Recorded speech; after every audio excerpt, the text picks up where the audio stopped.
வந்திருக்க ஒருவரையும் ஆண்டவராக இயேசு கிறிஸ்துவின் நாமத்தினாலே வாழ்த்தி வரவேற்கிறேன். கர்த்தர் உங்களை ஆசீர்வதிப்பாராக. கரங்களை சத்தமா இல்லை சொல்லலாமா? கர்த்தரை நாம் மகிமைப்படுவதாக. ஒரு புத்தகம் ஒன்றை வாசித்தே என்னுடைய டைட்டில் இப்படியாக போடப்பட்டிருக்கிறது, where is God when it hurts. என்னுடைய வலி வேதனை நேரத்தில் தேவன் எங்கே? இன்னைக்கு உலகத்தில் அநேக மக்கள் இதே போல கேட்டுட்டு இருக்காங்க, தேவன் எங்கே? என்னுடைய போராட்டத்தின் நேரத்தில் அவர் எங்கே? நான் கூப்பிடும்போது அவர் எங்கே? சில வேளைகளிலே நாம் கடந்து போகிற சூழ்நிலைகளுக்கு தீர்வு இல்லை, பதில் இல்லை, அதுக்கான பிரச்சனைகளுக்கு முடிவு கிடைக்கவில்லை அப்படின்னு உடனே இந்த கேள்வி மனதில் வருது, தேவன் எங்கே இருக்கிறார்? ஏன் அவர் செயல்படவில்லை? ஏன் அவர் அமைதியாக இருக்கிறார்? சங்கீதக்காரன் தாவீது கூட பல நேரத்தில் அந்த மாதிரி பேசியிருக்கார், ஆண்டவரே ஏன் நீர் பேசாது இருக்கிறீர்? ஏன்னா நான் உம்மை நோக்கி கூக்குரல் எடுக்கிறேன், கூப்பிடுகிறேன், ஏன் நீர் அமைதியாக இருக்கிறீர்? இந்த கேள்விகள் மனிதனுடைய உள்ளத்தில் இயல்பாக வருது. இந்த சூழ்நிலையில் தான் சில மனிதர்கள் உடனே முடிவு கட்டிடுறாங்க, கடவுள் இல்லை, இல்லவே இல்லை. ஏன் அந்த முடிவுக்குள்ளே வந்துடுறாங்கன்னா, இருந்தாருன்னா அவர் இப்படிலாம் பார்த்துட்டு பேசாமல் இருப்பாரா? அவர் பேச மாட்டாரா? செயல்பட மாட்டாரா? ஒன்றும் நடக்கலையே, அதனால தேவன் இல்லை, கடவுள் இல்லை அப்படிங்கிற முடிவுக்குள்ளே வந்துடுறாங்க. ஆண்டவர் இருக்கிறார், ஜீவிக்கிறவராக இருக்கிறார், அவர் இன்றைக்கு செயல்படுறவராக இருக்கிறார், செயல்பட்டு கொண்டு தான் இருக்கிறார். ஹல்லேலூயா. அரிஸ்டாட்டில் அப்படிங்கிற ஒரு பெரிய அறிஞர் ஒருத்தர் இருந்தார். அவர் பல 1000 ஆண்டு 2000 ஆண்டுகளுக்கு முன்பாகவே இந்த பூமி உருண்டையானது அப்படின்னு சொன்னார். ஆரம்ப காலங்கள்லாம் பூமி தட்டையானதுன்னு எல்லாம் நம்பிக்கிட்டு இருந்தாங்க, ஃப்ளாட் சர்ஃபேஸ்ன்னு நினச்சிக்கிட்டு இருந்தாங்க. ஆனால் அவர் வந்தவொடனே சொன்னார், பூமி தட்டையானது கிடையாது, பூமி உருண்டையானது. எல்லாரும் அவரை பார்த்து பைத்தியக்காரன், பாரு கண்ணு கொண்ட தூரம் வரைக்கும் தட்டையாக தானே தெரியுது, பூமி தட்டையானது தான் அப்படின்னு அவங்க வாக்குவாதம் பண்ண, இல்லை இல்லை பூமி உருண்டையானதான்னு சொன்னார். இது மாதிரி அறிவியல் சம்மந்தப்பட்ட சில காரியங்களை பேசுனதுக்காகவே சில பேரை கொன்று முட்டாங்க. மக்களால் நம்ப முடியலை, ஏற்றுக்கொள்ள முடியலன்னு உடனே அது இல்லைன்னு அர்த்தம் கிடையாது, அது உண்மை இல்லை என்ற முடிவுக்கு யாரும் வந்துவிட முடியாது. இங்கே தேவனை குறித்ததான காரியத்தையும் இதே போல தான் பல நேரங்களில் மனிதர்களுடைய மூளையிலே அதை புரிய முடியலை, ஆண்டுடைய செயல்களை தெரிந்து கொள்ள முடியலை. அவர் எப்படி செயல்படுகிறார், எப்படி கிரியை செய்கிறார், எப்போ செயல்படுகிறாருங்கிறது தெரியாததுனால மனிதர்கள் தங்களுக்கு தாங்களே ஒரு முடிவு கட்டிக்கிறாங்க, தேவன் இல்லை. சங்கீதத்தில் எப்படியா சொல்லப்பட்டிருக்கு, தேவன் இல்லை என்று மதிகேடன் தன் இருதயத்தில் சொல்லிக் கொள்கிறான். ஏன் அப்படியா கடினமான வார்த்தை போடப்பட்டிருக்கு மதிகேடன் அப்படின்னு? ஏன்னா உன் அறிவு அவ்வளோதான்ப்பா, உன் மூளை அறிவுக்கு எட்டலன்னு உடனே தேவனே இல்லை என்று முடிவு கட்டி விட முடியாது. அவர் இருக்கிறார், இன்றைக்கும் செயல்பட்டு கொண்டிருக்கிறார். ஹல்லேலூயா. ஆமாம், அவர் இருக்கிறார் என்பதற்கு ஏகப்பட்ட ஆதாரங்கள் வேதத்தில் இருக்கு, நம்ம வாழ்க்கையிலும் இருக்குது. அப்படிதானா? ஆமாம், நம்முடைய சபையில் இருக்கிற பெரும்பாலான பேர் முதல் தலைமுறை கிறிஸ்தவர்கள், புதிதாக ரட்சிக்கப்பட்டு ஆண்டவரை ஏற்றுக்கொண்டு தேவ சமூகத்துக்கு வந்திருக்கிறவங்க. அவங்க எல்லாருமே தேவன் இருக்கிறார் என்ற ஒரு செயலை தாம் வாழ்க்கையிலே ருசித்து அனுபவித்த பின்பு தான் இந்த ஆண்டவரை ஏற்றுக்கொண்டிருக்கிறார்கள். ருசிச்சவங்களும் வரலையே சொல்லுங்க பார்க்கலாம். அவர் இருக்கிறார் அப்படிங்கிறத தங்களுடைய வாழ்க்கையின் அனுபவத்திலே கண்டிருக்கிறார்கள். அவர் செயல்படுகிறார் அப்படிங்கிறத தங்கள் வாழ்க்கையிலே ருசித்திருக்கிறார்கள். அதன் விளைவாத்தான் தேவன் இருக்கிறார் அப்படிங்கிறத நம்பி அவரை ஏற்றுக்கொண்டு இவரே ஆண்டவராக தெய்வமாக பற்றி கொண்டு அவருடைய பிள்ளைகளாக வாழ தங்களை அர்ப்பணித்திருக்கிறார்கள். வேதத்திலும் பல அனுபவங்களில் தேவன் கொஞ்ச நாட்கள் அமைதியாக இருந்த காலகட்டங்களை வாசிக்கிறோம். அதைத்தான் இன்றைக்கி வசனத்திலிருந்து பார்க்க போகிறோம். What to do when God is silent. தேவன் அமைதியாக பேசாமல் இருக்கிறார்னா அந்நேரத்தில் நம்ம என்ன பண்ணுறது? அந்த தேவனிடத்திலிருந்து பதிலை பெறுவதற்கு, அந்த தேவனிடத்திலிருந்து அற்புதத்தை பெறுவதற்கு, நாம் ஜெபிக்கிற ஜெபங்களுக்கு பதில்களை பெற்றுக்கொள்வதற்கு நாம் என்ன செய்வது? சில நேரத்தில் ஆண்டவர் அப்படி தான் அமைதியாக இருந்துடுறாரு. இஸ்ரவேல் ஜனங்கள் 430 வருடம் அந்த எகிப்தில் அடிமைகளாக இருந்து கொண்டிருக்கிறாங்க. அந்த எகிப்துக்கு போக வச்சதே இந்த ஆண்டவர் தான். ஆனால் அங்கே 430 வருஷம் அடிமைத்தனமாக இருக்கிறாங்க, அடிமைத்தனத்தில் கஷ்டப்பட்டு கொண்டிருக்கிறாங்க. பைபிளில் போட்டிருக்கு, அவர்கள் முறையிட்டு கொண்டிருந்தார்கள். அப்படின்னா அவரை நோக்கி கூப்பிட்டுக்கிட்டே இருக்கிறாங்க, ஆண்டவரே ஆண்டவரே ஆண்டவரே ஆண்டவரே. எத்தனை தடவை ஜெபம் பண்ணாங்களோ தெரியல, ஆனாலும் பதில் வரல, ஒரு மாற்றமும் நடக்கிற மாதிரி தெரியல. பல தலைமுறைகள் போய்கிட்டு இருக்காங்க, அடிமைத்தனம் தொடர்ந்து கொண்டே இருக்கு. ஆனால் சரியா அந்த 430 வருஷம் முடிவடையும் போது தேவன் அவர்களுக்கு அற்புதம் செய்தார். ஹல்லேலூயா.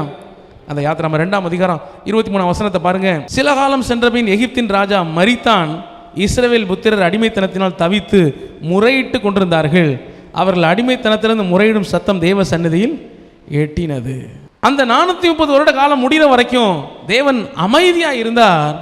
அந்த காலங்கள் முடிஞ்ச உடனே தேவன் செயல்பட ஆரம்பித்தார். செயல்பட்டார்னா எப்படி? லேசாலாம் இல்லை, ஓங்கிய புயத்தினாலும் பலத்த கரத்தினாலும் அந்த ஜனங்களை மீட்டு விடுதலையாக்கி கானான் தேசத்தை நோக்கி நடத்தி கொண்டு சென்றார். ஹல்லேலூயா. அவ்வளவு நாட்களும் அமைதியாக இருந்த ஆண்டவர் இப்போ பயங்கர வேகமாக வேலை செய்கிறார். பயங்கர வேகமாக கிரியை நடக்குது. எதுக்கு எடுத்தாலும் அற்புதம் தான். மோசே கையை நீட்டினாலே அற்புதம் தான். அவர் கையில் வச்சிருக்க அந்த கோலை தூக்குனாலே அற்புதம் தான். 10 விதமான வாதைகள், அதுக்கப்புறம் வனாந்தரத்தில் ஏகப்பட்ட அற்புதங்கள்.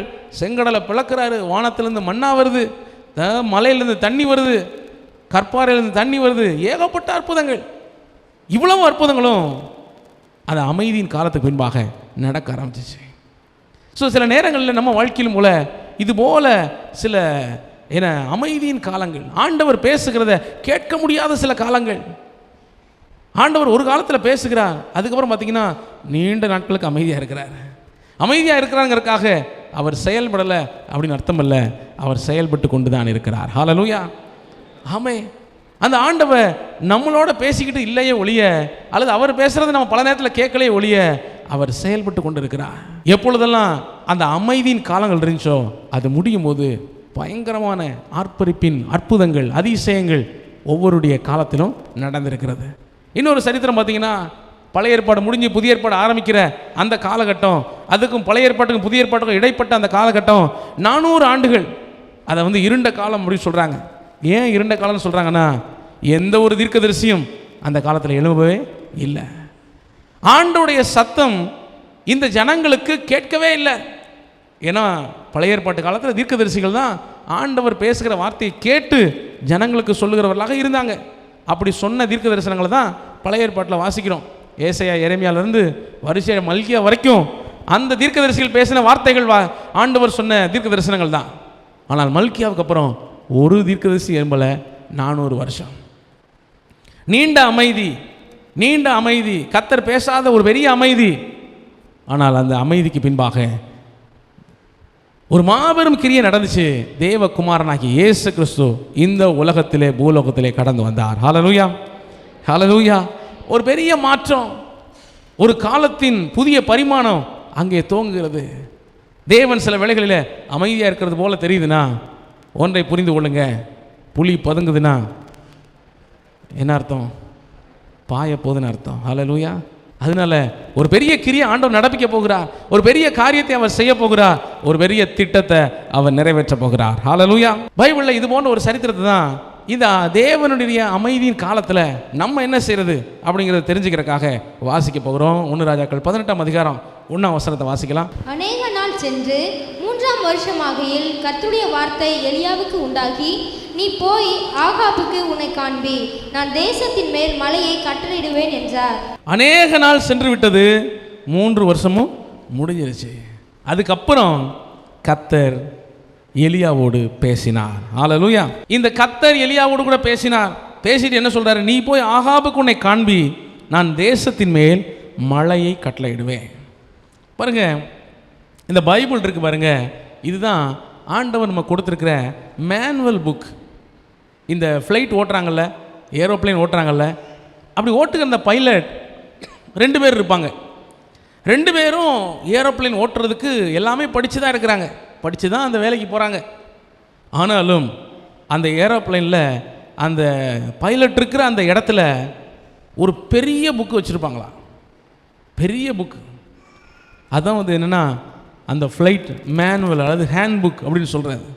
எதுக்காக அந்த புத்தகம் வச்சுருக்கிறாங்க? அந்த அந்த பைலட்டு ஃப்ளைட்டை ஓட்டிக்கிட்டு போகும்போது திடீர்னு சில எதிர்பாராத அசாதாரண சூழ்நிலைகள், இதுவரைக்கும் அவங்க பார்த்திராத ஒரு வித்தியாசமான சில சூழ்நிலைகள் வருமானா, திடீர்னு பார்த்தா ஒரு கியர் வேலை செய்யலை, திடீர்னு பார்த்தா பிரேக் பிடிக்கலை. ஏன்னா நம்ம தரையில் போகும்போது பிரேக் பிடிக்கலன்னா எங்கேயாவது ஒரு மரத்தில் செவத்தில் முட்டியாவது நிப்பாட்டிடலாம். வானத்தில் போகும்போது பிரேக் பிடிக்கலன்னா என்ன செய்ய? ஏதோ ஒன்று வேலை செய்யலைன்னா என்ன செய்ய? அவ்வளோதான், டைரெக்டாக கடலுக்குள்ளே சங்கமாகிற வேண்டிதான். அந்த மாதிரி சூழ்நிலையில் என்ன செய்கிறது? அதுக்கு தான் ஒரு பெரிய புத்தகமே அங்கே வச்சுருக்காங்களாம். என்னென்னா இந்த மாதிரி சூழ்நிலையில் எப்படி நடந்துக்கிறது. அவங்க ஏற்கனவே படித்தவங்க தான், ஃப்ளைட் ஓட்டெல்லாம் கற்றுக்கொண்டவங்க தான். ஆனாலும் தேவைப்படும் நேரத்தில் இதை எடுத்து திறந்து அந்த விவரங்கள் நீங்கள் படித்தா அந்த ஆபத்தான சூழ்நிலையிலிருந்து தப்பிக்கொள்ளலாம். ஹல்லேலூயா. வேதத்தில் அது போன்ற ஒரு சரித்திரத்தை தான் இப்போ நம்ம பார்க்க போகிறோம். இது போல தேவனுடைய அமைதியின் காலத்தில் அவங்க என்ன செய்தாங்க, எப்படி செய்து தேவனுடைய அற்புதத்தை, விடுதலையை, இரக்கத்தை மீண்டுமாய் தங்கள் வாழ்க்கையில் பெற்றுக்கொண்டாங்க அப்படிங்கிறத வசனத்தை வந்து பார்க்கலாம்.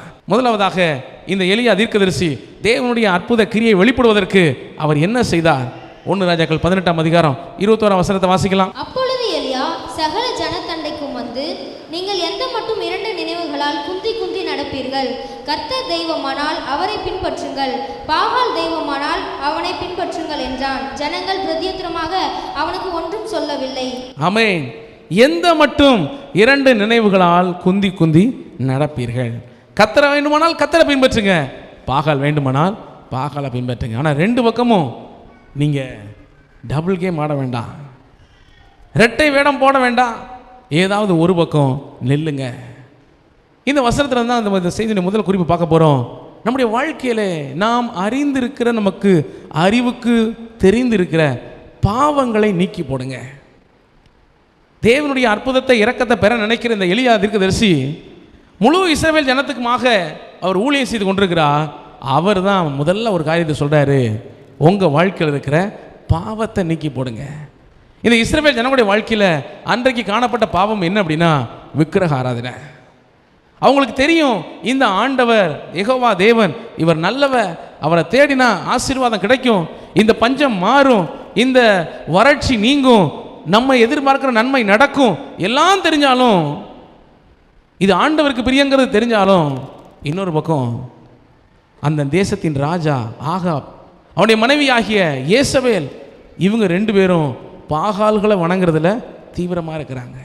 அதனால ராஜாவை பார்த்தா பாகாலுக்கு ஒரு வணக்கம், இந்த பக்கம் வந்தால் உள்ளுக்குள்ள ஆண்டவருக்கும் ஒரு ஜெபம், ஆண்டவரே என்னை கைவிட்டுறாதீங்க அப்படின்னு இந்த பக்கமும் ஒரு ஜெபம். அங்கே போனால் ராஜா கொஞ்சம் கோச்சிக்கிடுவாரே, என்ன செய்ய, ராஜாவுக்காக அங்கிட்டும் கொஞ்சம் தேடிக்கிடுவோம், அந்த பக்கமும் கொஞ்சம் போய்க்கிடுவோம், பாகாலையும் கொஞ்சம் பின்பற்றிக்கிடுவோம். எப்படியாவது 2 பக்கத்தில் எங்கிட்டாவது ஒரு பக்கம் நன்மை நடந்தால் நல்லது தானே. அப்படி இல்லை. அதுதான் எலியா தீர்க்கதரிசி ரொம்ப தெளிவாக சொல்கிறாரு, எந்த மட்டும் 2 நினைவுகளால் இருக்க போகிறீங்க, ஒரே தீர்மானத்துக்குள்ளே வந்துடுங்க. இந்த தேவாதி தேவன் ஆண்டவராகி இயேசு கிறிஸ்து, அவரை பின்பற்ற தீர்மானிச்சா அவரையே முற்றிலுமாய் பின்பற்றி வாழ்ந்து விடுங்க. ஹல்லேலூயா. ஆண்டவரை நேசிப்பதற்காக, ஆண்டவருக்கு பிரியமான காரியமோ மற்றவர்களை பிரியப்படுத்துவதற்காக கொஞ்சம் விக்கிரக ஆராதனைக்கும் இடம் கொடுத்து கொள்கிறாங்க. பாருங்க, இந்த விக்கிரக ஆராதனை தேவன் வெறுக்கிற மிக மோசமான ஒரு காரியம். இந்த இட நாட்களில் ஒரு நாள் என்னுடைய மகா ஒரு கேள்வியை கேட்டான், ஏன்பா இந்த விக்கிரகம்னா அப்படி ஆண்டவருக்கு பிடிக்க மாட்டேங்குது அப்படின்னு கேட்டேன். நான் சிம்பிளாக புரிய முடியாது சொன்னேன். நான் உட்காந்துருக்கும்போது பக்கத்தில் இருக்கிற யாரோ ஒருத்தரை பார்த்து, அப்பா அப்பா நீ கூப்பிட்டுக்கிட்டு இருந்தீங்கன்னா எனக்கு சந்தோஷமாகவும் இருக்கும் அப்படின்னு. பெற்று வளர்த்த அப்பா இவ்வளோ நாளும் உனக்காக பல பல காரியங்களை செய்து கொண்டிருக்கிற ஒரு தகப்பன் நீங்கள் உட்காந்துருக்கும் போது நீ யாரையோ போய் அப்பா அப்பான்னு கொஞ்சிக்கிட்டு இருந்தீங்கன்னா எப்படி இருக்கும்? அப்படி தான் ஆண்டவருக்கு இருக்குது. அவர் இந்த ஜனத்தை மீட்கும்படியாக, நம்மளை வாழ வைக்க முடியாது, ஆசீர்வதிக்க முடியாது, எவ்வளவோ காரியங்களை செய்திருக்கிறார். அவர் எல்லாம் செஞ்சு வச்சிருக்கும் போது அதை நினைக்காம விக்கிரகத்தையும் தேவனுக்கு பிரியமில்லாத தீமைகளையும் தேடி ஓடி ஜனங்கள் போகும்போது அது அவருக்கு பிடிக்கிறதில்லை. என்னை கர்த்தரை பிரியப்படுத்த முடியா, அவரையே ஆராதிப்போம். ஹல்லேலூயா, ஹல்லேலூயா. யோசுவா அதுதான் சொல்றாரு, நானும் என் வீட்டாருமோ வென்றால் கர்த்தரையே சேவிப்போம். சரி, இப்போ உங்களுக்கு ஒரு கேள்வி. நீங்கள் உங்கள் சொந்தக்காரங்க திருமணத்துக்கு போகிறீங்க, என்ன செய்வீங்க? உள்ளே நுழையும் போதே ஒரு பக்கம் ஃபஸ்ட்டு கல்கண்டு வச்சுருப்பாங்க, அதுக்கடுத்து ஒரு கிண்ணத்தில் சந்தனம், அதுக்கடுத்து ஆமாம் வரிசையாக வச்சுருப்பாங்க. 2 கல்கண்டு எடுத்து வாயில் போட்டு இது கொஞ்சம் எடுத்து இங்கே தடவிக்கிறீங்களா? அப்படி தானே செய்கிறாங்க. ஏன்னா அவங்க கோச்சிக்கிடுவாங்கல்ல, சொந்தக்காரங்க கோச்சிக்கிடுவாங்கல்ல, அதனால் அதையும் கொஞ்சம் எடுத்து தடவிக்கிறோம், சந்தனம் சூட்டுக்கு நல்லது. அப்படி வேறு என்ன செய்கிறது? ஆண்டவரை பிரியப்படுத்துகிறோமா இல்லை மற்றவர்களை, மனிதர்களை பிரியப்படுத்துகிறோமா? பாருங்க, இந்த விக்கிரக ஆராதனை எந்த விதத்திலும் நம்ம வாழ்க்கையில் காணப்படக்கூடாது. அது தேவனுக்கு பிரியம் இல்லை. தேவன் வெறுக்கிற காரியங்கள், தேவன் அருவருக்கிறார் அப்படின்னு போடப்பட்டிருக்கு. அது மாதிரி பாருங்க, சில பேர் விசுவாசியில் ஆன பின்பும் இந்த பொட்டு வச்சுக்கிறாங்க. சர்ச்சுக்குள்ளே வரும்போது மட்டும் எடுத்துக்கிடுவாங்க, வெளியவும் வச்சுக்கிறாங்க. அது என்னன்னு கேட்டால் சில பேர் சும்மா ஒரு அழகு ஸ்டைல். அப்படி இல்லைங்க, அது விக்கிரகத்தோட சம்மந்தப்பட்ட காரியங்கள். அதை தேவன் வெறுக்கிறார், அது தேவனுக்கு பிரியம் இல்லை, அது தேவன் விரும்பாத ஒரு காரியம். இந்த நாளில் நம்ம வித்தியாசமான விசேஷமான தேவனையே ஆராதிக்கிற தேவ ஜனங்களாக வாழ இன்றைக்கு நம்மை அர்ப்பணிப்போம். ஹல்லேலூயா, ஹல்லேலூயா. எங்கெல்லாம் விக்கிரகம் இருந்துச்சோ, எங்கெல்லாம் விக்கிரக ஆராதனை இருந்துச்சோ, அங்கெல்லாம் பாவங்கள் இருந்ததை வேத சரித்திரத்தில் வாசிக்கிறோம். அப்போ இந்த விக்கிரக ஆராதனைக்கு இடம் கொடுக்கும்போது அங்கே பிசாசு நம்ம வாழ்க்கையில் உள்ளே வருவதற்கு நம்ம இடம் கொடுத்துட்றோம். பாருங்களேன், இஸ்ரவேல் ஜனங்கள் நல்ல பரிசுத்தமான கூட்டம், ஆண்டவர் அவங்கள தனியாக பிரித்து எடுத்து வச்சிருக்கிறார். ஆனால் எப்போல்லாம் விக்கிரக ஆராதனைக்குள்ளே போனாங்களோ அப்பொழுதெல்லாம் பயங்கரமான பாவங்கள், விபச்சாரம், வேசித்தனம், பயங்கரமான அருவருப்புகள் அவங்க வாழ்க்கையில் வந்துச்சு. அதனாலேயே தேவன் அவங்க வாழ்க்கையில் அழிவை கொண்டு வந்தார். ஏன் அப்படியெல்லாம் நடக்குது? இவ்வளோ காலம் பரிசுத்தமாக இருந்த ஜனம் திடீர்னு எப்படி போய் பாவத்துக்குள்ளே விழுந்தாங்க? இவங்க விக்கிரக ஆராதனைக்குள்ளே இடம் கொடுக்கும்போது பிசாசு அவங்க வாழ்க்கைக்குள்ளே வருவதற்கு அவங்களே வாசலை திறந்து விட்டுட்டாங்க. இடம் கொடுத்தா பிசாசு என்ன செய்வான்? இடம் பிடிப்பான். இன்னைக்கு பிசாசுக்கு இடம் கொடாமலும் இருங்க. ஹல்லேலூயா. எந்த விதத்திலும் அந்த பிசாசின் கிரியைகள், அவனுடைய ஆளுகையின் காரியங்கள் நம்முடைய வாழ்க்கையில் வருவதற்கு இடம் கொடுக்காம நாமளே பரிசுத்தமாக விலக்கி பாதுகாத்துக் கொள்வோம். ஹல்லேலூயா. எந்த மட்டும் 2 நினைவுகளோடு நீங்கள் வாழ்ந்து கொண்டிருப்பீங்க? இந்த கர்த்தரையே முழுமையாக முற்றிலுமாக தேட இன்றைக்கு உங்களை நீங்கள் அர்ப்பணியுங்கள் என்று அன்றைக்கு எலியா சொன்னாரு. ஜனங்கள் எல்லாம் ஆமேன்னு சொல்லி கேட்டுக்கொண்டார்கள். ஹல்லேலூயா. கேட்டுக்கொண்ட ஜனங்கள் என்ன சொன்னாங்க? கர்த்தரே தெய்வம் என்று சொன்னாங்க. எல்லாரும் சொல்லலாமா? கர்த்தரே தெய்வம். ஹல்லேலூயா. நம்முடைய வாழ்க்கையில் காணப்படுகிற, நம்முடைய நாலேஜுக்கு, நம்முடைய அறிவுக்கு ஞாபகம் வந்திருக்கிற எல்லா காரியங்களையும், குறைவுகளையும், பாவங்களையும் அறிக்கையிட்டு விட்டு நம்மளை விட்டு விலக்கி விடுவோமானா நிச்சயமாகவே தேவனுடைய கிருபை நம்ம வாழ்க்கையில் கடந்து வரும். ஆமே. ஹல்லேலூயா. ஆமாம், தேவனுடைய அற்புதத்தை பெறுவதற்கு அங்கே தீர்க்கதரிசி செய்த முதல் காரியம் பாவத்தை விலக்குங்க. பாவத்தை நீக்கி உங்களை சுத்திகரித்துக் கொள்ளுங்க. இதே சரித்திரம், இதே மாதிரியான சம்பவம் பல இடங்கள் நடக்குது. யாக்கோபு கூட பார்த்தீங்கன்னா அவர் ஒரு நேரத்தில் சொல்கிறாரு, தான் வீட்டார் எல்லாத்தையும் சுத்திகரித்து அவர் சொல்ற, உங்கள்கிட்ட இருக்க எல்லாத்தையும் அந்நிய தெய்வங்களை விலக்கி போடுங்க, விக்கிரகாராதனை சம்பந்தப்பட்ட காரியங்களை விலக்கி போடுங்க, எல்லாத்தையும் தூக்கி போட்டுட்டு இப்போ நம்ம தேவனை தேட போகிறோம். பாருங்களேன், அங்கே தான் அந்த யாக்கோபின் வாழ்க்கை மாறிச்சு. யாக்கோபு இஸ்ரவேலாய் மாறினார், தேவனுடைய இரக்கத்தை பெறுகிற மனிதனாய் மாறினார். இந்த நாளில் ஒவ்வொருவரும் தீமைகளை நீக்கி போடுவோம். ஃபாதர் அழகா ஒரு பாடல் பாடியிருக்கிறார்ல, துணிகரமாய் நான் தவறு செய்தே, துணிந்து பாவம் செய்தே, துணிகரமாய் நான் தவறு செய்தே, துணிந்து பாவம் செய்தே, நோக்கி பார்க்க பலனில்லையே, நோக்கி பார்க்க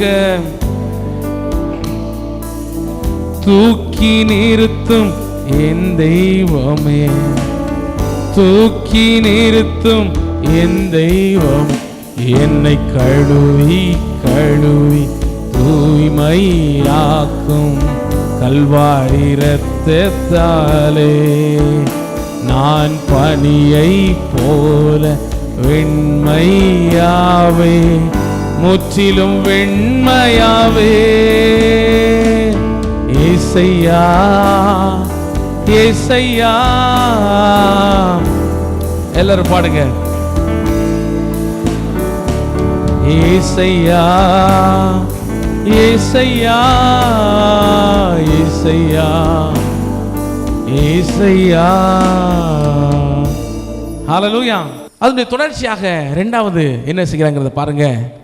1 ராஜாக்கள் 18ஆம் அதிகாரத்தில் 30, 31, 32. அப்பொழுது எலியா சகல ஜனங்களையும் நோக்கி என் கிட்டே வாருங்கள் என்றான். சகல ஜனங்களும் அவன் கிட்டே வந்தபோது தகர்க்கப்பட்ட கர்த்தருடைய பலிபீடத்தை அவன் செப்பனிட்டு, உனக்கு இஸ்ரவேல் என்னும் பேர் இருப்பதாக என்று சொல்லி, கர்த்தருடைய வார்த்தையை பெற்ற யாக்கோபுடைய குமாரரால் உண்டான கோத்திரங்களுடைய இலக்கத்தின்படியே 12 கற்களை எடுத்து அந்த கற்களாலே கர்த்தருடைய நாமத்திற்கென்று ஒரு பலிபீடத்தை கட்டி, என் கிட்டே வாருங்கள் சொல்லிட்டு தகர்க்கப்பட்ட கர்த்தருடைய பலிபீடத்தை அவன் செப்பனிட்டான். 30ஆம் வசனத்தில் செப்பனிட்டார். உடைந்த பலிபீடத்தை அவர் சரிப்படுத்தினார். பலிபீடம் அது தேவனை சந்திக்கும் இடம். பலிபீடம் அது தேவனோடு ஐக்கியப்படுகிற ஒரு இடம். அந்த காலத்தில் ரொம்ப காலமாக தேவனை தேடாமல் ஜனங்கள் மறந்து வாழ்ந்ததுனால பலிபீடெல்லாம் கவனிக்கப்படாமல் உடைஞ்சி நொறுங்கி வித்தியாசமாக கிடக்குது. இப்போ அந்த வழக்கமாக பலி செலுத்தப்பட்டு கொண்டிருந்த அந்த இடத்துக்கு இந்த எலியா வந்தபோது அவர் செய்கிறார், முதல்ல பலிபீடத்தை சரிப்படுத்துகிறார். முதல்ல தேவனை தேடுவதற்கான அந்த ஆயத்தங்களை செய்கிறார். தேவனை ஆராதிப்பதற்கான அந்த ஆயத்தங்களை செய்கிறார். பலிபீடம் உடைந்து போய் கிடக்குது, இன்றைக்கு அதை சரிப்படுத்துங்க. சொல்லுங்களேன், பலிபீடத்தை செப்பனிடுங்க. எல்லாரும் சொல்லுங்க. ஆமாம், இன்னைக்கு நம்முடைய வாழ்க்கையிலும் கூட பலிபீடத்தை சரிப்படுத்த வேண்டிய அவசியம் இருக்கு. இத்தனை ஆண்டுகளாய் பலிபீடம் உடைஞ்சு கிடக்கு, ஆனால் எந்த ஜனங்களும் அதை பற்றி கவலைப்படலை. அந்த ஆகாப் ராஜா இந்த எலியாவை பார்த்தோன்னே ஒரு புகார் சொல்றாரு, இஸ்ரவேலை கலங்க பண்ணுகிறவன் நீ அல்லவா அப்படிங்கிறார். எலியா கலங்க பண்ணலை, ஆண்டவர் கலங்க பண்ணலை.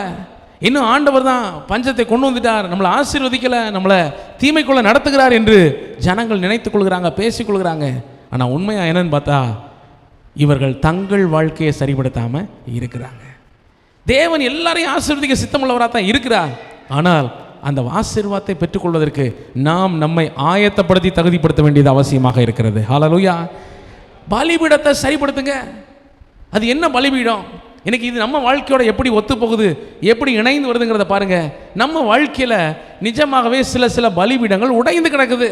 எப்படின்னு சொல்கிறேன் பாருங்களேன்.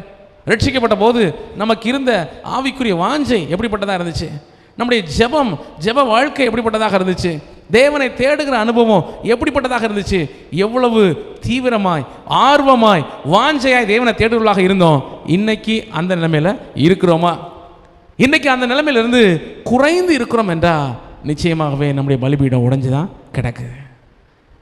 அன்றைக்கு இருந்த ஆர்வம், அன்றைக்கு இருந்த வாஞ்சை, அன்றைக்கு இருந்த தாகம் இன்றைக்கு இல்லாமல் இருக்குமானால் நிச்சயமாகவே நம்முடைய பலிபீடம் உடைஞ்சு கிடக்கு. அதுதான் ஆண்டவர் சொல்றாரு, பலிபீடத்தை சரிப்படுத்துங்க, பலிபீடத்தை செப்பனிடுங்க. அதை எப்படி சரிப்படுத்துறது முதற்கொண்டு வேதத்தில் ஆண்டவர் சொல்லி வச்சிருக்கிறார். அதன்படியே எலியா தீர்க்கதரிசி 12 கற்கள் எடுத்து பலிபீடத்தை சரிப்படுத்துகிறார். நம்முடைய வாழ்க்கையை சரிப்படுத்தினா தேவன் சகல நன்மைகளையும் செய்ய வல்லவராக இருக்கிறார். ஹல்லேலூயா, ஹல்லேலூயா. ஆமாம், நம்ம பல நேரத்தில் நம்முடைய வாழ்க்கையில் செய்ய வேண்டிய காரியத்திலே குறை வைத்து கொண்டு தேவன் மேலே கோபித்துக் கொள்வதில் எந்த நியாயமும் இல்லை. ஆண்டவர் நன்மைகளை செய்கிறவராக இருந்தாலும் நம்ம சரிப்படுத்த வேண்டிய காரியத்தை இன்றைக்கு சரிப்படுத்தி கொள்ளுவோம். ஹல்லேலூயா. ஆமே, அப்படியாக தேவனை தேடுவர்களாக இருப்போம். ஆரம்பத்தில் நமக்கு இருந்த பிரதிஷ்டை எப்படிப்பட்டதாக இருந்துச்சு, ஆரம்பத்தில் நமக்கு இருந்த அந்த ஆவிக்குரிய தாகம் வாஞ்சை எப்படிப்பட்டதாக இருந்துச்சு, இன்றைக்கும் அதே தாகம் அதே வாஞ்சை நமக்குள்ளே இருப்பதாக பெருகுவதாக. ஹல்லேலூயா.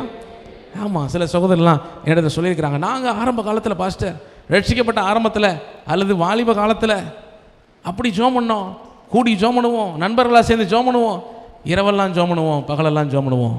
இப்பொழுது இரவெல்லாம் தூங்குவோம். ஹல்லேலூயா. பகலெல்லாம் வேலை செய்வோம், இரவெல்லாம் தூங்குவோம். அன்றைக்கு இருந்த அந்த தாகம் அந்த தீவிரம் இன்றைக்கு நமக்கு இருப்பதாக. ஹல்லேலூயா.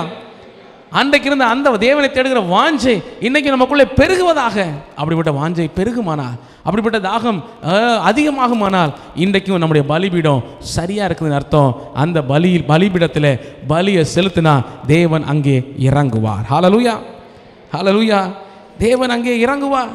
இந்த நாளில் நம்மளும் கூட அப்படியாக தேவ சமூகத்தை நோக்கி பார்க்கலாமா? ஆமே, கர்த்தருக்கு ஸ்தோத்திரம். இதனுடைய தொடர்ச்சியாக அங்கே எலியா தீர்க்கதரிசி செய்கிற காரியத்தை பாருங்க. இதனுடைய தொடர்ச்சியை அடுத்து செய்கிறாரு, கருத்தாய் ஜெபித்தார். பலிபீடத்தை சரிப்படுத்தினார். அதுக்கப்புறம் வானத்தில் இருந்து அக்கினி வந்துருச்சு. ஜனங்களெல்லாம் கர்த்தரே தெய்வம்னு அறிக்கை இட்டுட்டாங்க. இப்போ மழையை வர வைக்கணும். 3.5 வருஷமாக மழை இல்லை. ஜனங்கள் பஞ்சத்திலே வேதனையிலே கஷ்டப்பட்டு கொண்டிருக்கிறாங்க. மழை வருவதற்காக கருத்தாய் ஜெபித்தார். யாக்கோபு 5ஆம் அதிகாரத்தில் 17-18 வசனத்தை வாசிக்கலாம். எலியா என்பவன் நம்மை போல பாடுள்ள மனுஷனாய் இருந்தும். ஆமென். எல்லாரும் சேர்ந்து வாசிக்கலாம். எலியா என்பவன் நம்மை போல பாடுள்ள மனுஷனாய் இருந்தும் மழை பெய்யாதபடிக்கு கருத்தாய் ஜெபம் பண்ணினான். அப்பொழுது 3 வருஷமும் 6 மாதமும் பூமியின் மேல் மழை பெய்யவில்லை. அடுத்து மறுபடியும் ஜெபம் பண்ணினான். அப்பொழுது வானம் மழை பொழிந்தது, பூமி தன் பலனை தந்தது. எப்படி ஜெபித்தார் அப்படிங்கிறத இந்த வசனத்தில் வாசிக்கிறோம். இந்த ஜெபித்த சரித்திரத்தை 1 ராஜாக்கள் 18ஆம் அதிகாரம் 42ஆம் வசனத்தில் வாசிக்கிறோம். ஆகாப் போஜனமானம் பண்ண போனான். பின்பு எலியா கர்மேல் பர்வதத்தினுடைய சிகரத்தின் மேல் ஏறி தரையிலே பணிந்து தன் முகம் தன் முழங்காலில் பட குனிந்து ஜெபம் பண்ணி, ஒரு கருத்தான ஜெபம். இந்த எலியா ஜெபித்த ஜெபத்தை சாதாரணமாக ஜெபம்னு சொல்லிட முடியாது.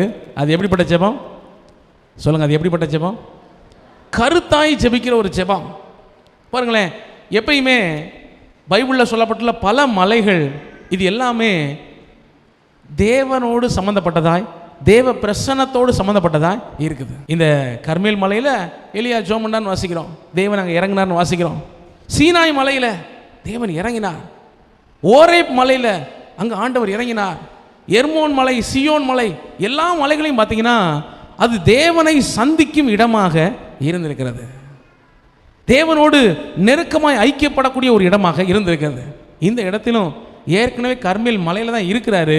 ஆனால் அதை விட உயரமான சிகரத்து மேலே என்ன செய்கிறாரு? ஏறுகிறார். அங்கே போய் ஜெபிக்க ஆரம்பிக்கிறார்.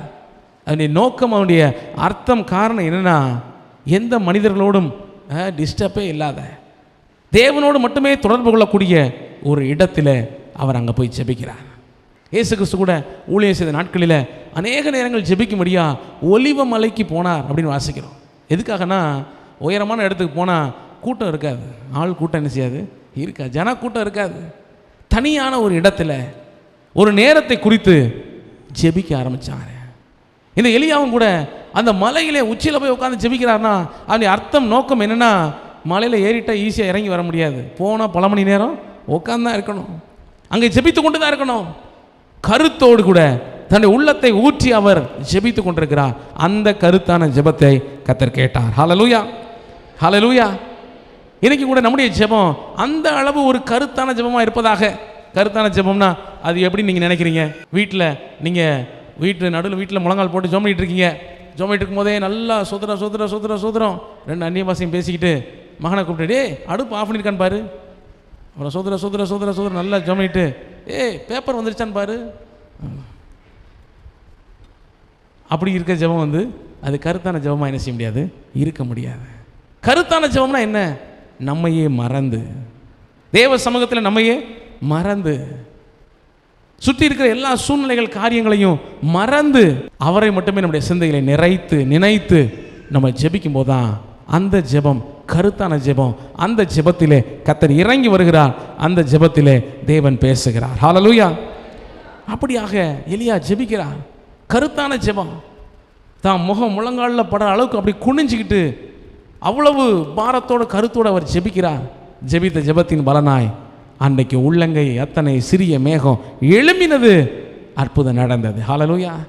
3 வருஷ பஞ்சம் மாறினது, அற்புதம் நடந்து தேவனுடைய விடுதலை அவரோட வாழ்க்கையில் கடந்து வந்தது. இந்த நாளிலும் கூட நம்மளும் அப்படியாய் கருத்தாய் ஜெபிக்க வாஞ்சிப்போம். ஹல்லேலூயா. கருத்தாய் ஜெபிக்க அவரை நோக்கி தேடுவோம். பாருங்களேன், அடுத்த வாரத்திலிருந்து அதிகாலை ஜெபம் வச்சுருக்கிறோம். ஆமே. எல்லா நாளும் அதிகாலையில் எழும்பி ஜெபத்துக்கு வர்றது ஈஸியாக கஷ்டமா? கொஞ்சம் கஷ்டம்தான். ஏன்னா சில நாள் வர்றதுனா ஈஸியாக தான் இருக்கும்.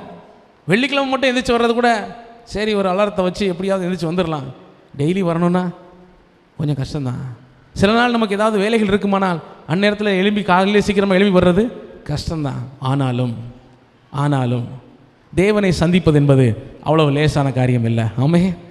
வானத்தை பூமியும் படைத்த சர்வ வளமுள்ள தேவாதி தேவனை நம்ம சந்திக்கணும், அவருடைய இரக்கத்தையும் கிருபையும் பெறணுமானா அதற்கு நம்முடைய முயற்சியும் அவசியமாக இருக்கிறது. அவரை தேட வேண்டும். ஆமேன். கர்த்தரை கண்டடையத்தக்க சமயத்தில் அவரை தேடுங்க. ஹல்லேலூயா. அந்த வசனத்தை சொல்லலாமா? கர்த்தரை கண்டடையத்தக்க சமயத்தில் அவரை தேடுங்க. அவர் சமீபமாக இருக்கும்போது அவரை நோக்கி கூப்பிடுங்க. பாருங்களேன், நமக்கு சில காலங்கள் தெரியும். இந்த ஃபயர் ஒர்க்ஸு சீசன் வேலை வந்துச்சுன்னு வைங்களேன், தீபாவளி நெருங்கிடுச்சுன்னு வைங்களேன், இரவு பகலாக மக்கள் வேலை செய்வாங்க. அதே மாதிரி இந்த கேலண்டர் சீசன் வந்துருச்சுன்னா, டைரி சீசன் வந்துருச்சுன்னா இரவு பகலாக மக்கள் என்ன செய்வாங்க? வேலை செய்வாங்க. காரணம் என்ன? இதுதான் வேலை செய்கிற நேரம், இதுதான் சம்பாதிக்கக்கூடிய காலம். இந்நேரத்தில் தூங்கிக்கிட்டு இருந்தோம்னா காரியம் என்ன செய்யலாம், கெட்டு போயிடும். நம்ம கிடைக்க வேண்டிய நன்மையெல்லாம் கிடைக்காம போயிடும். இது போலவே கர்த்தரை தேடக்கூடிய நேரம் இது. ஹல்லேலூயா. கர்த்தரை தேடி அவருடைய இரக்கத்தை பெற வேண்டிய நேரத்தில் நாம் அந்த வாய்ப்பை விட்டு விடாதபடி கருத்தா ஜெபிப்போம், கர்த்தரை பற்றி கொள்ளுவோம். ஹல்லேலூயா. கூப்பிடும் யாவருக்கும் அருகில் இருப்பவரே, கூப்பிடும் யாவருக்கும் அருகில் இருப்பவரே, உண்மையாய் கூப்பிடும் குரல் தனை கேட்டு விடுதலை தருபவரே, உண்மையாய் கூப்பிடும் குரல் தனை கேட்டு விடுதலை தருபவரே, என் இயேசு ராஜா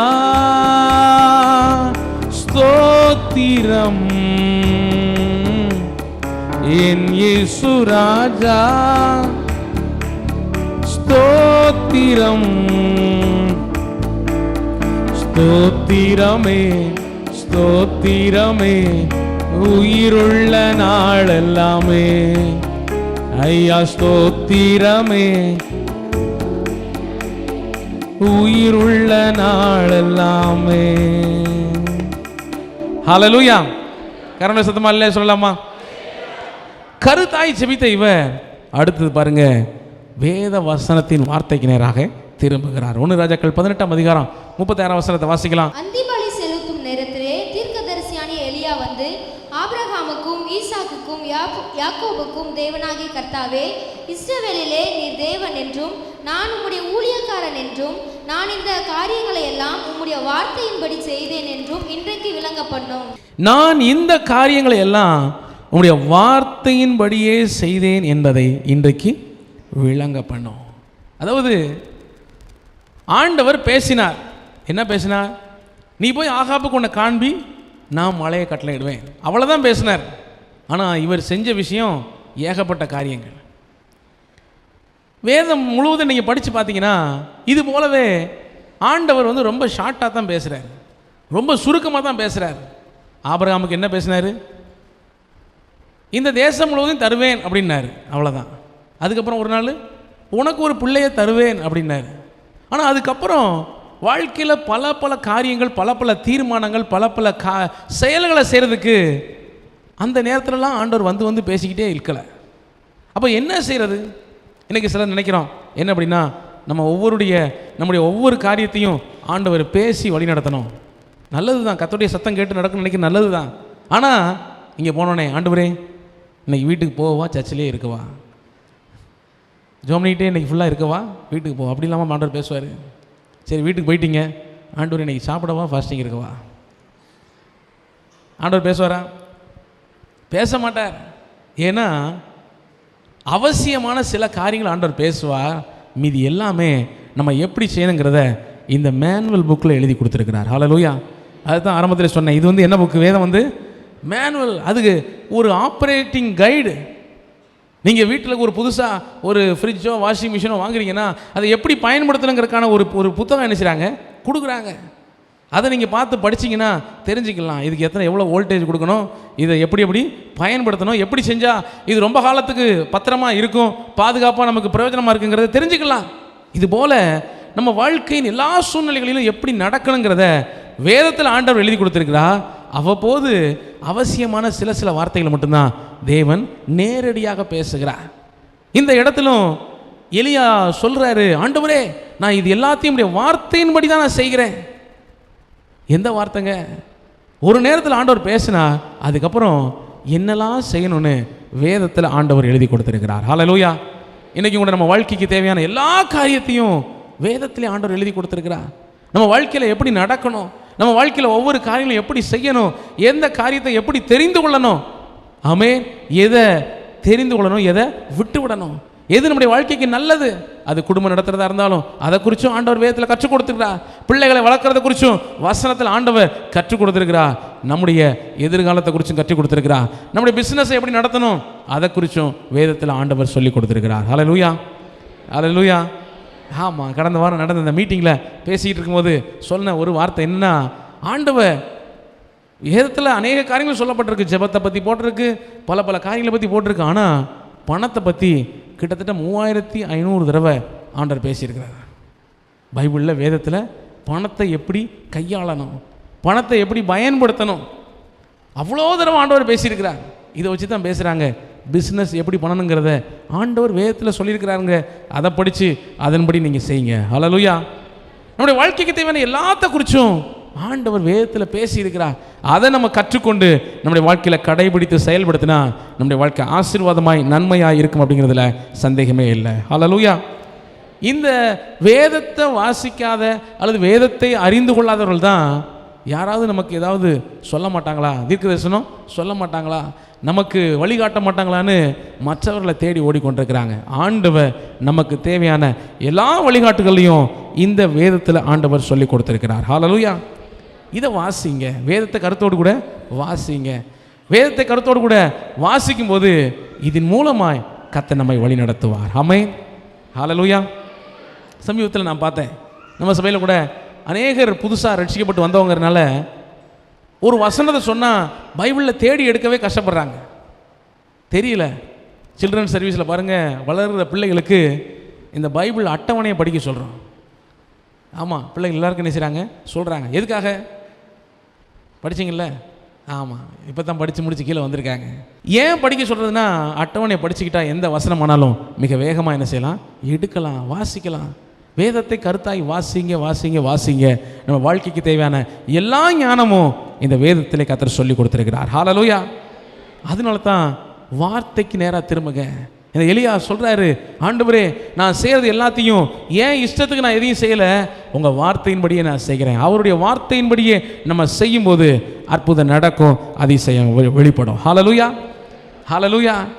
ஆமாம், இந்த வேத வசனத்தை படித்து அதன்படி நம்ம வாழ்க்கையை நடத்திக்கிட்டே இருப்போமானா ஒன்று நிச்சயம், கர்த்தருடைய வார்த்தை பொய்த்து போகாது. ஹல்லேலூயா. ஏன்னா ஆண்டவர் தெளிவாக சொல்லியிருக்கார், வானமும் பூமியும் ஒளிந்து போனாலும் அவருடைய வார்த்தைகள் ஒரு நாளும் ஒழியாது, அவருடைய வார்த்தைகள் ஒரு நாளும் மாறாது. அவருடைய வார்த்தையின்படி நம்ம செஞ்சுக்கிட்டே இருங்க. நிச்சயமாக தேவனுடைய அதிசயங்களை, அற்புதங்களை, நன்மைகளை நம்ம வாழ்க்கையில் பெறுவோம் அப்படிங்கிறதுல சந்தேகமே இல்லை. நிறைவாக அடுத்த ஒரு காரியம், தேவனுடைய அற்புதத்தை எதிர்பார்த்து காத்துருங்க. சங்கீதம் 27 சங்கீதத்தில் 13-14, நானோ ஜீவனுள்ளோர் தேசத்திலே கர்த்தருடைய நன்மையை காண்பேன் என்று விசுவாசியாதிருந்தால் கெட்டு போயிருப்பேன். கர்த்தருக்கு காத்திரு, அவர் உன் இருதயத்தை ஸ்திரப்படுத்துவார். திடமனதாயிருந்து கர்த்தருக்கே காத்திரு. ஆமென். ஜீவனுள்ளோர் தேசத்திலே நன்மையை காண்பேன் என்று விசுவாசியாதிருந்தால் கெட்டு போயிருப்பேன். விசுவாசத்தோடு எதிர்பார்த்து காத்திருங்க. ஹல்லேலூயா. எதிர்பார்ப்போடு காத்திருங்க. இந்த எலியா தீர்க்கதரிசி ஜோம்னிக்கிட்டே மட்டும் இல்லை, ஜோம்னிக்கிட்டே இருந்தவர் கொஞ்ச நேரத்துக்கு ஒருக்க தான் வேலைக்காரனை அனுப்பி, நீ போய் கடல் மார்க்கமாக போய் பாரு, அங்கே மேகம் எழும்புதா, மழை வருவதற்கான அறிகுறி தெரியுதாங்கிறத பாரு. எதிர்பார்த்து கொண்டிருக்கிறார். ஜெபிக்கிற நம்மளும் கூட இப்படியே ஜோம்னிக்கிட்டே தான் இருப்போம் காலம் முழுசும், அப்படி அர்த்தம் இல்லை. ஜெபிக்கிற நம்முடைய வாழ்க்கையில் ஜெபத்திற்கான பதில்களை, பலன்களை கர்த்தர் கொடுப்பார். ஹல்லேலூயா. ஹல்லேலூயா. ஸோ அந்த பதில்களை தேவன் கொடுக்கும்போது நம்ம எப்படி இருக்க போகிறோங்கிறத இப்போமே எதிர்பாருங்க, இப்போமே எதிர்பாருங்க. தேவன் அப்படிப்பட்ட நன்மையை கொடுப்பார். கொடுக்கும்போது அது எப்படியாக இருக்கும் பாருங்களேன். அதுக்கு இப்போமே நம்ம ஆயத்தப்பட வேண்டியது அவசியமாக இருக்குது. தேவன் இப்படிப்பட்ட ஒரு அற்புதத்தை செய்யும்போது, இதுக்காக ஜோம் பண்ணிக்கிட்டு இருக்கிறேன், தேவன் இந்த காரியத்தை செய்யும்போது நான் எப்படி அதுக்காக செயல்படணும், நான் அதுக்காக எப்படி நான் ஆயத்தப்படணும். இந்த எதிர்பார்ப்போடு நம்ம காணப்படுவோமானா நம்முடைய ஜெபங்கள் எல்லாவற்றுக்கும் பதில்கள் நிச்சயமாக வரும். ஹல்லேலூயா. ஆமாம், அந்த பதில்கள் வரும்போது அதை பெற்றுக்கொள்வதற்கு நம்ம ஆயத்தமாக இருக்க வேண்டியது அவசியமாக இருக்குது. பாருங்கள், திடீர்னு ஒரு நாள் ஆண்டவர் வந்து சாலமோன்ட்ட கேட்குறாரு, சாலமோனே நீ கேட்குறது என்ன, நீ என்ன கேட்டாலும் நான் உனக்கு தாரேன். இதை மாதிரி திடீர்னு நம்மகிட்ட வந்து ஆண்டவர் கேட்டால் என்ன செய்வோம்? அப்போ தான் யோசிப்போம். பொறுங்க, யோசித்து சொல்கிறேன். ஏன்னா திடீர்னு நம்ம ஒருத்தங்க அப்படி கேட்டாங்களே, உனக்கு என்ன வேணும், என்ன வேணாலும் தாரேன் அப்படின்ட்டு என்ன சொல்லுவோம்? நமக்கு எதுவுமே ஐடியாவே இருக்காது, என்ன கேட்கனே தெரியாது. ஆனால் சாலமோன் டக்குன்னு பதில் சொல்கிறாரு. ஆண்டவர் கேட்குறாரு, உனக்கு என்னப்பா வேணும்? செல்வம் வேணுமா, எதிரிகள் மேலே ஜெயம் வேணுமா, நீண்ட ஆயுசு வேணுமா, என்ன வேணும்? டக்குன்னு அவர் கேட்குறாரு, ஆண்டவரே எனக்கு ஞானம் வேணும். அல்லேலூயா. எப்படி கேட்குறாரு? நான் நினைக்கிறேன் ஏற்கனவே யோசித்து வச்சுருப்பாரு. ஒரு வேளை இந்த ஞானம் மட்டும் நமக்கு நிறையா இருந்தால் நல்லா இருந்திருக்குமே நினச்சிக்கிட்டு இருந்திருப்பார் போல. ஆண்டவர் கேட்ட உடனே கேட்டுட்டார், ஆமாம் ஆண்டவர், இதைத்தான் நான் எதிர்பார்த்துக்கிட்டு இருக்கிறேன். இன்றைக்கும் கூட உங்கள்கிட்ட ஆண்டவர் கேட்டால் என்ன கேட்பீங்க? என்ன கேட்பீங்க? ஆண்டவரே எனக்கு 1 கோடி ரூபா பணத்தை கொடுங்க. ஒருவேளை அப்படியே ஆண்டவர் கொடுத்துட்டாருன்னா நல்லா இருக்கும்னு நீங்கள் நினச்சிக்கிட்டு இருப்பீங்க. திடீர்னு நைட் 8 மணிக்கு டிவியில் வந்து பணம் செல்லாதுன்ட்டாருன்னா முடிஞ்சு போச்சு கதை. அப்போ இன்றைக்கி நமக்கு என்ன தேவை? எதிர்பாருங்க. நன்மையான காரியங்களை என்ன செய்யுங்க? எதிர்பாருங்க. ஆண்டவரே நிச்சயமாக தேவன் நம்முடைய ஜெபத்தை ஜெபித்து கொண்டிருக்கிறோம். இந்த ஒரு காரியம் நடக்கும்போது நான் என்ன செய்ய போகிறேன்? எதிர்பாருங்க. அந்த எதிர்பார்ப்பு, நம்முடைய எதிர்பார்ப்பு ஒரு நாள் வீண் போகிறது இல்லை. நம்முடைய காத்திருப்பு ஒரு நாள் வீண் போகிறது இல்லை. கர்த்தர் நிச்சயமாக அதுக்கான பதில்களை கர்த்தர் கொடுக்க போகிறார். ஆமென். ஆண்டவர் அமைதியாக இருக்கிறார் என்று நினைக்க வேண்டாம். இந்த அமைதிக்கு பின்பு தான் மாபெரும் அற்புதங்களும் அதிசயங்களும் தேவன் செய்ய போகிறார். ஹல்லேலூயா. இந்த அமைதியின் காலத்துக்கு அப்புறம் தான் பெரிய அதிசயமான கிரியைகள் நம்முடைய வாழ்க்கையில் நடக்க போகிறது அப்படிங்கிறத எதிர்பார்த்து காத்திருங்க. நிச்சயமாய் நன்மைகளை கர்த்தர் கொடுத்து கர்த்தர் உங்களை ஆசீர்வதிப்பாராக. முதல்ல சொன்னேன், அறிந்த பாவங்களை நீக்கி விடுங்க. 2வது, உடைந்த பலிபீடத்தை சரிப்படுத்துங்க. 3வதாக கருத்தாய் ஜெபியுங்க. 4வதாக வேத வசனத்தின் வார்த்தைகளின்படி நடக்க அர்ப்பணிங்க. 5வதாக எதிர்பார்த்து காத்திருங்க. Wait with expectation. நிச்சயமாகவே கர்த்தர் நன்மைகளை கொடுத்து உங்களை நிறைவாய் ஆசீர்வதிப்பாராக.